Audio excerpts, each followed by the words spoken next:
You are watching the Randy and Christa Show. I'm Randy Alvarez. And I'm Christa Orecchio, and this is news that makes you healthier, and we have an amazing guest. I was going to say an exciting guest, but an amazing guest today, Randy. We have JJ Virgin. She's very good. Celebrity nutritionist, two-time New York Times bestseller. But, you know, more than all of that stuff, she's making a dramatic impact on the lives of millions of people with her book, The Virgin Diet, that focuses on food sensitivities and food intolerance and getting those out of the diet so that people can get their lives back. Yeah, you know, I've known her for 20 years. I know you have. And she was preaching this stuff back then. She's the one that got me off sugar, off of a high carb diet, off of like overeating big amounts, and I was fooling myself. You know, she was telling me, she goes, Randy, you're not hiding under that big giant suit you're wearing. And she kind of, in our interview clip today, off camera, she told me the same kind of thing. She was kind of telling me I gotta She's lose a straight shooter. She's right. She's a straight shooter, and that's awesome to be direct. And sounds like she changed her life and was a pioneer back in the day. She definitely helped. Your interview with her. What's that? My interview with her, so you just interviewed her talking all about this. My interview is all about sugar and her next book coming out, The Sugar Impact Diet. And you know, whenever I post anything on sugar or share anything on sugar, everybody loves it because so many people have sugar addiction and so many people want to be free of that sugar addiction and the symptoms that ensue from sugar addiction. And I'm the first one to admit that I had the worst sugar addiction, and I wouldn't have found this field had I not. So, in your practice, do you find more women than men have these sugar addictions? Yes, I do. I would say it's about maybe 65-35 in terms. But a lot of guys have sugar addiction. A lot of guys are drinking sodas all the time. And women, I tend to lean on sugar a little bit more after meals and at night and things like that is what I have found. Okay, good. We're going to go right to your interview. I saw it. It's fantastic. So we'll go right to it. Anything you want to say before we start? No, let's do it. I love everything she has to say. Okay, good. We're going to go right to it. You're watching the Randy and Christa Show, news that makes you healthier. I'm Christa Orecchio, and you guys, today you are in for a treat. We have two-time New York Times bestselling author and celebrity nutritionist JJ Virgin with us live in the studio to talk about sugar. JJ, I'm so happy and honored that you're here. Welcome. Oh, thank you, and I'm so excited to talk about this topic. We could talk about sugar for hours, I'm sure, and so you have this brand new, amazing book, The Sugar Impact Diet, and so that's off the heels of a really successful food intolerance book that you and Randy just talked about, The Virgin Diet. And so tell me, how did the book come to pass from The Virgin Diet? Is sugar what people are mostly struggling with? Oh my gosh. So yes, the biggest thing that came up with The Virgin Diet was, what can I do? Like, they were struggling with their addiction to sugar. What I like to say is they were either controlled by it and consumed with their cravings or just confused by it. It's like, well, wait a minute, are artificial sweeteners okay? What about stevia? What about agave, right? And I realized I have got to answer these questions because there is so much misinformation out there. There's over 50 names for sugar alone, and that's before you even get into carbs, which, as we know, carbs turn into sugar, except for the fiber part of them, right? Exactly, yeah. Oh, that's so much information. Okay, so for our viewers, let's talk about some of these 50 names, the ways to say sugar that they should look out for. Well, you know what, I think it's actually a bigger thing than that, because here's the thing. I've created a whole new way to look at sugar, and actually it's not the sugar, it's not that name, it's not that packet that's creating the problem. It's not the sugar that's the problem. That's the big takeaway. It's actually the impact of the sugar that matters. So we have this old model of looking at sugar that really needs to be blown up, because what it does is all sugar and all carbs have two fates, and only two fates. They're going to go to glucose or they're going to go to fructose, and those are very different fates, right? And we have this current way of looking at sugar called the glycemic index that really makes no sense because it only looks at glucose. And it also doesn't look at fructose. Well, hello, like we have to look at fructose, it's worse. But also doesn't take into account how much of a food we've eaten. So what I did was I created a new rating scale, a new system for looking at sugar impact based on glycemic load, which takes into account how much we're eating, and fructose. I went and looked at all these foods and how many grams of fructose are in it, and we should talk about why fructose is so bad. And then, of course, nutrient density and fiber.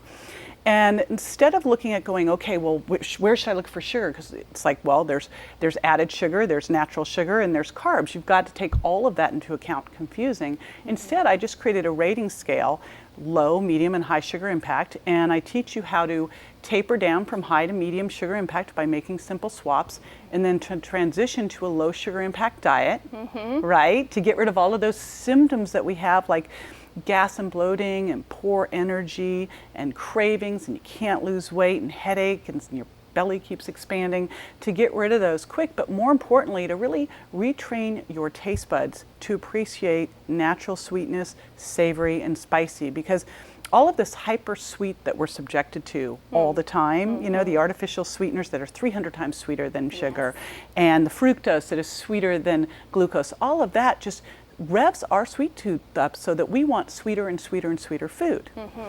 Yeah, let's talk about, you're basically getting us off drugs with this book, because sugar is such a powerful drug. That is such a great statement. Thank you. Yeah, and you're doing it I like how you're staging it. I believe that in my practice. You can't go cold turkey off of any drugs because you have major withdrawal symptoms. It just sets you up to fail. So they go from what they're eating now, and you have to understand the impact, because that's why we do it. We want to lose weight, we want to feel better, we want to have mental clarity. How do you take someone in your book, like share a success story, from a high glycemic diet to the moderate? Okay, so from a high sugar impact diet, and again, you mentioned that sugar is a drug. I'm going to go as far as say, not only is it a drug, it's our #1 drug of choice. 5-year-olds aren't smoking and drinking, but they're having juice and cookies. So it is our #1 drug of choice worldwide. It is taking down our health. It is, you know, one of the leading factors in all of the major diseases, including dementia. So if you don't lose your health, you lose your mind. It is so huge. And so I was determined to figure out a way, because you can't go cold turkey. The minute you try to take someone who's used to using sugar as their fuel source and pull it out, they're going to crash, because they have to make that transition in order to be able to use stored fat for fuel. So I have a guy who I love this story, because I get this picture, and I'm just going to call him Cheesecake Jeff. I get this picture from Jeff, and it's this picture of cheesecakes. And there's cheesecakes and cheese, I mean, just like a sea of cheesecakes, every flavor of cheesecake. And there is Jeff, and Jeff is standing in the middle of the cheesecakes. And I am thinking, this is not going to end well, right? Like, this is going to be ugly. It's a double drug, cheesecake. You know, you've got dairy, gluten, and sugar. You have got the trifecta. We know that these light up the brain. Aside, and I'll go back to Jeff. Do you know that when you eat sugar, it lights up the reward center of the brain? It actually has the same effect. They did this study at the Connecticut College as morphine does, that we are as addicted to it as morphine. However, the pleasure from the Oreos was more intense. Crazy pants than morphine. Okay, so back to Cheesecake Jeff, who's standing in the middle of all these cheesecakes, and I'm thinking, oh, this is going to be bad. I'm sure I'm getting sent this picture, and I'm going to be hearing this whole story of why he felt he needed to eat cheesecakes. But it was actually a victory photo. Jeff sent me that photo because he goes, I am standing in the middle of all of these cheesecakes, and I feel nothing. Yes. No cravings at all. And that was my goal. I was like, it's not enough to get you to pull something out of your diet. Right. You've got to totally change your biochemistry so you never want it again. He goes, I was standing in the middle of it, and you know, sweet stuff now just tastes gross to me, JJ. And this was a man who dieted as a hobby. He was up as high as 377 pounds, then down to 275, then up to 345. I mean, up and down and up and down. He was pre-diabetic, high blood pressure, 9 knee surgeries, gallbladder removed, thyroid removed, used caffeine all day long, and then sleeping pills at night. I mean, he was a train wreck. He's right? as intense as it gets. You guys, if you're identifying the Cheesecake Jeff, you need to read this book. That's like, so, and that's the stuff that changes lives for the rest of someone's life. And that's really the point. That's the point. It's breaking free of this. This is the #1 thing taking down our health, and we are addicted to it. And the challenge is it's being snuck into places you would never imagine. Like, you know, that fat-free raspberry vinaigrette that just turns your salad into a parfait, right? I mean, the green drink that you think is so healthy, but in reality, yes, there's a little spinach in it, but first there's mango puree, and then there's bananas, and then there's grape juice, and then there's apple juice, and it's got 56 grams of sugar, and you just had 4 ice cream cones. It's amazing. And like you said, when you were talking with Randy the last time you were on our show, most people are starting their day with a milkshake and a cupcake disguised as a latte and a muffin. Right. And so I think that resonates with a lot of our viewers and a lot of America. And so it's also, would you say it's about getting honest about your habits? Well, the first thing that I have people do is test, because what you measure you can improve, and you have to look at that. So I have something called a sneaky sugar inventory, and it is all the most common medium and high sugar impact foods, so that you go through and you circle. Did I eat this in the last week? Did I have pickles? Did I have marinara sauce? Did I have ketchup? Did I have chips? Did I have popcorn? Did I have rice cakes? You know, all these things that we think, oh, rice cakes, I'm skinny pop, I'm good, right? Yeah. So all these things that we think are okay, balsamic vinegar, fat-free dressings. Do you know most fat-free dressings, for each tablespoon of dressing, they have a teaspoon of sugar in them? Crazy stuff. So you look at all that, and that's the problem. That's why we're addicted. We don't even know we're doing it. We think we're making good choices. We're told we should limit the fat. We're told we should have a fat-free dressing. It's a better choice. We go out to eat and we order the salad. Unfortunately, a salad has dried cranberries and glazed walnuts. I mean, glazed is always code for shined with sugar. I mean, just think of the donuts, right? It's worse than a burger oftentimes. Yeah, you know, they did this great study where they looked at like what would have happened if you just had the burger versus having the salad with, you know, the buffalo fried chicken. And I mean, it's these salads, just because there's lettuce in there, there's 5 calories worth of lettuce. Yeah. Doesn't give you a hall pass to go crazy. It's the same with the green drink. Okay, they put a little spinach in, and then you put in all of this high sugar impact, you know, fruit purees. I love that you give basically a platform for people to circle and to really get a snapshot, because you need to know where you are. Right. If you need to figure out where you're going next, that's awesome. You know, I was just in New York at Whoo Kitchen. That's an awesome restaurant. Have you been Isn't there? that the most amazing thing ever? I went there every day last time I was in New York. I'm like, this is the best. Incredible. I want to franchise that place. They had a sign right in front, and it said, the 90s called. They want their low-fat yogurt back. Right? And this is like, we got to get rid of that. Low-fat yogurt. Okay, so low-fat strawberry yogurt or strawberry ice cream, which one is higher sugar impact? I think most people would guess that it's the yogurt, but you're going to tell me no. that it's the ice cream. Yes. Sorry, but you're going to tell me. I mean, most it's the people yogurt. would say, of course it's the ice cream, but in reality, the low-fat strawberry yogurt, 26 grams of sugar. That is almost 2 ice cream cones worth of sugar. That's crazy. And the sad part is you're going, oh, I'm having the low-fat yogurt, right? So you're thinking you're doing a great job. And again, that's why you're getting hooked.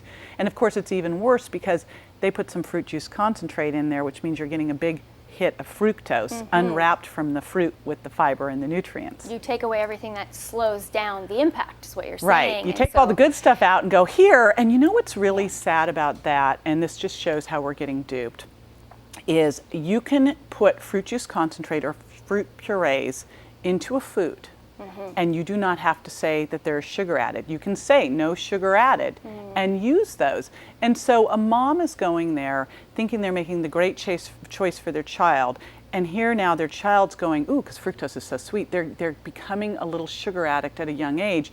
And I mean, come on, we've got children who are diabetics, we've got fatty liver happening in kids. Fatty liver used to be a disease for alcoholics, not anymore because of the fructose. I have had several 12-year-old clients that had fatty livers. It's bizarre. It's bizarre, but it's ridiculous. It's time for a huge paradigm shift. It's just not acceptable. Yes. So, you know what was frustrating to me as I went through, when I made the decision I was going to take on sugar as public enemy number one, and I know I'm going to get a lot of flack for this, and I'm going for it, because we have to know about this. But as I started to look at this, I went, oh my gosh, there is no plan to get people off of sugar. Yeah. You know, we all know sugar is bad. This is not new news. Yeah. But we don't understand, well, can I have agave? Could I have honey? Well, should I have artificial sweeteners? Well, you know, it's like you don't know what to do with it. And you also don't realize about all the natural sugars in fruit and then food. And then what about like white flour and some of the processed grains? We all know, though, overall sugar is bad. But where's that plan to get you off of it? Exactly. Everybody needs a plan, because if you think, don't do this, don't do that, don't do that, people feel pigeonholed. But I know in this book there are so many foods that you can eat, and if you focus on what you can eat, that's what you have to do. You know, most of these programs just tell you what you have to take out. I think the first thing you must add before you take away, and especially when you have an issue, let's call this what it is. It's a drug and we're addicted to it. So are you going to say, hey, we're just going to remove this and white knuckle you in? I mean, that's why they have rehab centers. Exactly. So what are we going to do? Put everybody in a rehab center? No. So that's why it's so critical to first do that inventory, check your symptoms, see how you're doing with, check in on cravings and mood and focus and energy and weight gain. So you check in on all that, you take the inventory, and then you start the tapering process. And I tell people, you may not go cold turkey. Because right now, if you're needing to eat every 2 to 3 hours, one of the biggest urban legends out there is that we need to snack. You're not a fan of snacking, huh? Not for stabilizing remotely. blood sugar. Well, it does stabilize blood sugar because it keeps blood sugar up. So if you're eating every 2 to 3 hours, you're stabilizing your blood sugar by keeping it up. And if it's up, insulin's up, and that means what your body hears is store fat. Yeah. I got enough incoming, so just hold on to that fat. We don't need to burn that off. So you teach your body to become a sugar burner, not a fat burner, and you have to eat every 2 to 3 hours. That's one of the key signs of it. You should be able to go 4 to 6 hours before you need to eat again.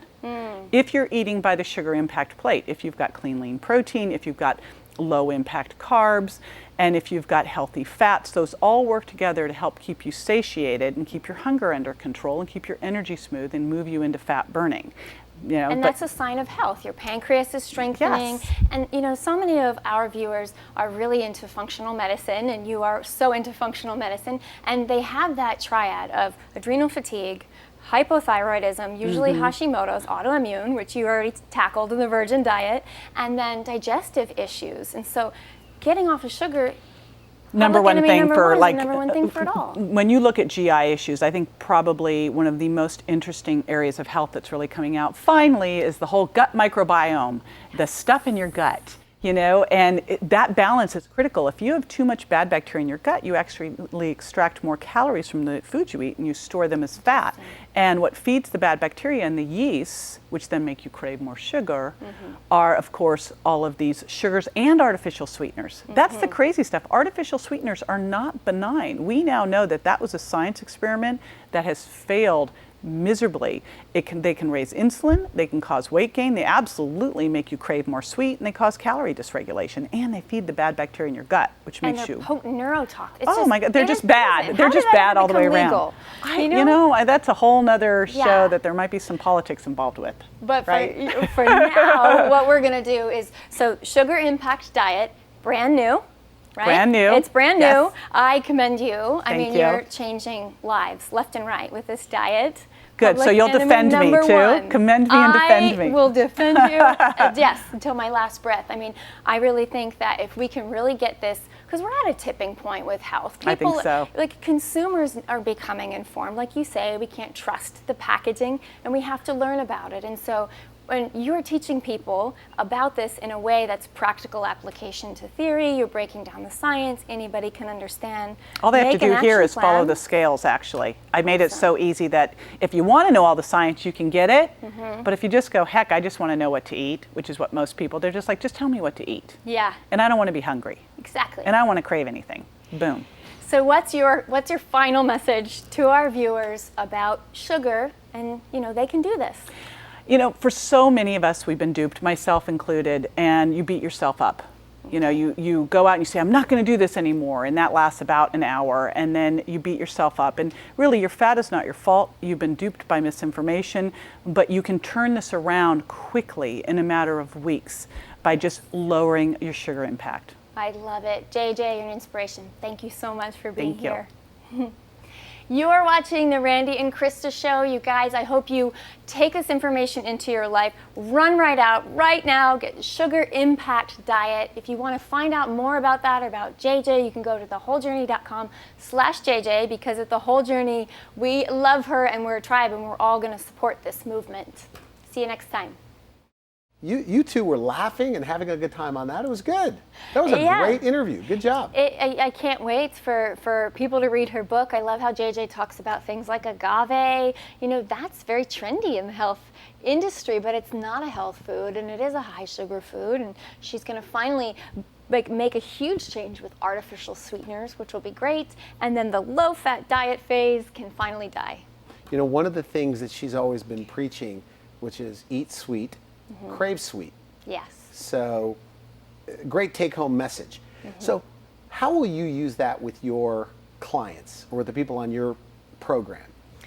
I think that Will you make them watch that, or say, "Hey, it's it's a good idea to listen to this, read her book"? sugar impact will be high on my referral list of that I recommend and give to clients and share with my tribe, because it breaks it down for the average person to understand. And JJ and I have the same philosophy in that you can't just take away a drug and expect someone to be fine. And I know from going through it and from taking hundreds of people, thousands of people through a process of sugar addiction, that it has to be slow. You kind of titrate off the white stuff, and that's a way that will last forever. So she'll break it down, right? The glycemic load, that is still a really relatively new concept. People hear the glycemic index, but you have to take into account how much of a food you're eating. Like you told me last night, if I can share, that you ate like a pound of grapes, right? Yeah. And you do have the fiber in them, but they're on the high glycemic list. And if you had a little fat, I was having a rough day. I think I needed to raise my serotonin, but A lot of I people do regretted it. it immediately afterwards.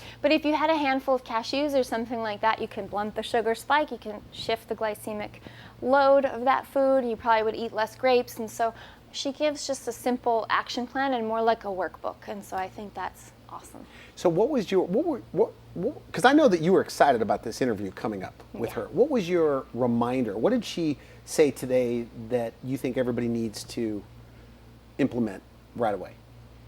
I mean, the biggest thing is where she talks about sugar being more addictive than morphine. You know, it triggers the opiate receptors within the brain. And so to drive home the point for you guys that this is serious, this is affecting our health, this is responsible for our obesity and diabetes epidemic. And to change the way you see sugar and your relationship to sugar, that's the only way that it lasts. And she's going to shift a lot of mindsets, not even nationwide, worldwide, with this book. You've seen a lot of these sugar addicts, sugaraholics, whatever you call them, that you've been able to wean off, and now they're completely, other than natural fruit, they have no sugar in their lives? Yeah, or they use sugar substitutes, the safe ones, not the artificial ones, and it's all about lowering, like she said, lowering. So if you have white sugar, you switch to coconut sugar, and eventually you start craving less and less sweet. And then, like she said, where you look at something and it's like, well, I wouldn't eat cardboard, so why would I eat those gummy bears? And it doesn't even register to you that it's a food or a consumable item. One of the things I wanted to ask her, I'm sure I know her opinion on it, but agave, because agave is hot. Yeah, I agree with her with agave in that it has to be processed through the liver in the same way that the liver processes high fructose corn syrup. And so it's going to make you crave more sugar, and it is higher glycemic, and it's not really the natural health food it's been purported to be. Now, I didn't read her book, this Sugar Impact Diet. And you have an advanced copy, by the way, here it is. And I think by the time we air this show, it will be out in bookstores everywhere. How is it different than books like Sugar Busters or books that are just the popular don't eat sugar books? Because I think nowadays for the sophisticated dieters, they know we can't have sugar. How is this different? Well, it gives you an understanding of exactly what's happening in your body, and it's a workbook. It's you can have all the theory about why it's bad, but you need this action plan, step by step, to be guided, and that's what Sugar Impact Diet is. And so if you have any questions, it's a go-to, and it's something you can rely on to make tangible shifts in your health. Do you remember that she was talking about Cheesecake Jeff and how he now no longer even looks at that? He would never even eat a piece of cheesecake. And so I think that you guys, you read this book as a sugar addict, you read the book as a sugar addict, you leave the book with freedom from sugar, not just trying to take away sugar or trying to not eat it. It's freedom, and that's amazing. Good. So we're out of time. You've been watching the Randy and Christa Show. I'm Randy Alvarez. I'm Christa Orecchio. This is news that makes you healthier, and thank you so much for watching.